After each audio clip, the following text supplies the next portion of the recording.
Jamming your transmission, interrupting your regularly scheduled internet procrastination to bring you a message from the Galactic Council, this is the Daniel Natal Show.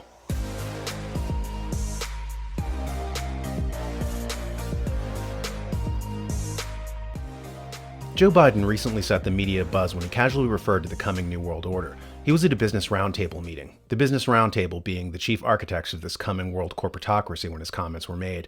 You might know the Business Roundtable from its other hits, such as open borders, outsourcing, harmonizing tariff laws around the world, an international court, and the weakening of national sovereignty. At any rate, here's Joe genuflecting before his masters here. You know, we are at an inflection point, I believe, in the world economy. Not just the world economy, in the world. It occurs every 3 or 4 generations. As one of the top military people said to me in a secure meeting the other day, 60 million people died between 1900 and 1946. And since then, we established a liberal world order, and that hadn't happened in a long while. A lot of people dying, but nowhere near the chaos. And now is a time when things are shifting. There's going to be a new world order out there. Of course, Joe has long been an advocate for the New World Order, as you can see from this decades-old comment he made when he was still in Senate. What's important to understand is that the New World Order is more than just an Alex Jones buzzword connoting a totalitarian dystopia. For instance, when George Bush famously referred to the New World Order, he meant something more nuanced. We have before us the opportunity to forge for ourselves and for future generations a new world order, a world where the rule of law, not the law of the jungle, governs the conduct of nations. When we are successful, and we will be, we have a real chance at this new world order, an order in which a credible United Nations can use its peacekeeping role to fulfill the promise and vision of the UN's founders. It's important to remember the context of what was going on at the time period then. It all started with the fall of the Berlin Wall in 1989. Right after that, a domino effect happened whereupon several Eastern European countries collapsed, such as Czechoslovakia, Romania, Bulgaria, and Poland, all in the same year. Then in 1991, the Soviet Union itself imploded. The ripples of change didn't stay confined to Eastern Europe and Germany, though. Like a tsunami rushing west, it led to the formation of the European Union in 1993.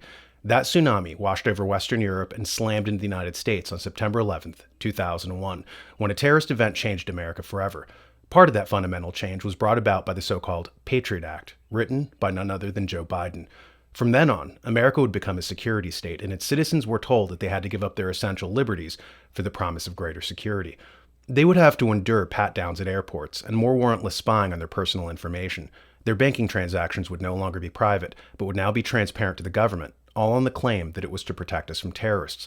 So George Bush was actually right. He did occupy the White House as the Old World Order, signified by the 1944 Bretton Woods Agreement, and a bipolar world made up of the Allied sphere and the Soviet sphere underwent monumental change.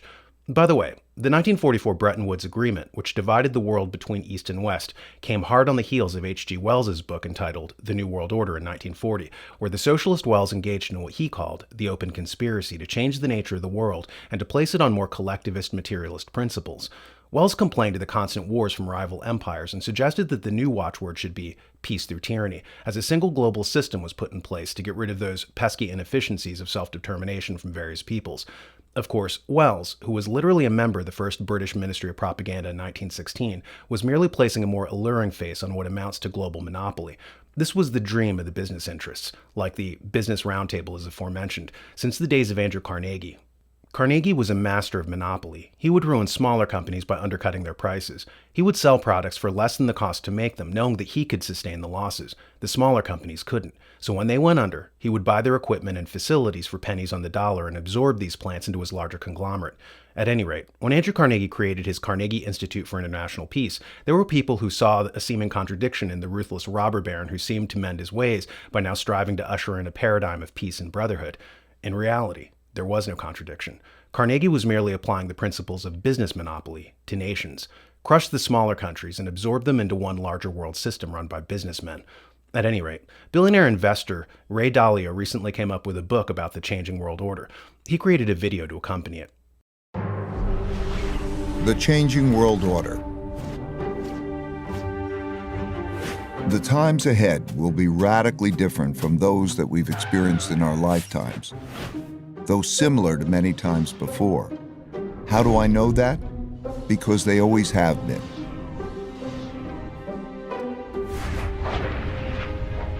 Over my roughly 50 years of global macroeconomic investing, I've learned the hard way that the most important events that surprised me did so because they never happened in my lifetime.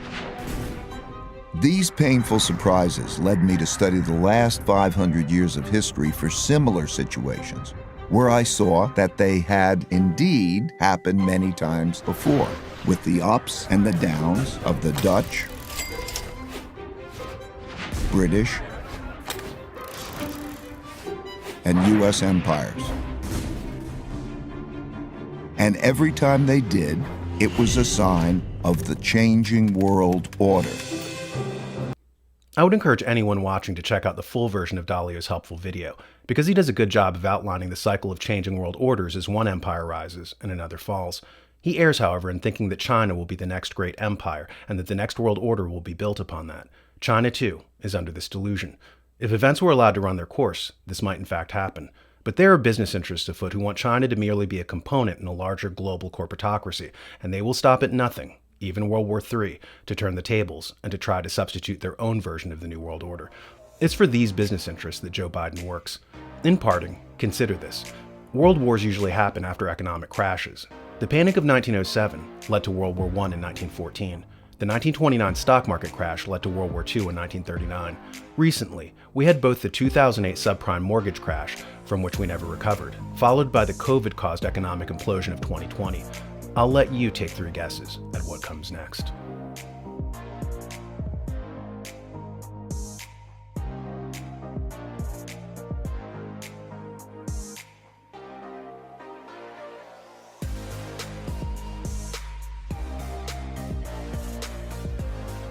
In the original conception of the Constitution, the people would be briefed by a sort of de facto intelligence agency called a free press. The idea of a people's intelligence agency predates any state-run intelligence agencies and was in fact seen as essential for the operation of a republic. An informed people are a free people.